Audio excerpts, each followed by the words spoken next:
Темир юл кишүләрендә бәхетсезлек очракларын булдырмау максатыннан Куйбышев темир юлының Круглое поле участогы хезмәткәрләре Зәй Юхиди бүлеге белән берлектә Мирный бистәсе яны темир юлы кишүендә рейд уздырды. Чөнки мондый участоклар юлның иң киеренке өлеше булып тора. Ашыгучыларның кайберләре кишүне үтү кагыйдәләрен бозарга да күп сорамыйлар. За текущий период на железнодорожных переездах Куйбышевской железной дороги по вине владельцев автотранспортных средств допущено 14 транспортных происшествий, что на 8 случаев выше показателей аналогичного периода прошлого года, 2020 года, 6. Машина йөртүчеләргә кишүләрдә хәрәкәт куркынычсызлыгы кагыйдәләре язылган белешмәләр таратылды. Мондый акциянең максаты аларны әлеге урыннарда игътибарлырак булырга өндәүдән гыйбарәт.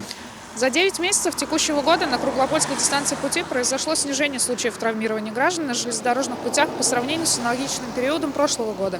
В 2020 году у нас было 5 случаев, в 2021 году 2 случая, оба со смертельным исходом посторонних граждан. В том числе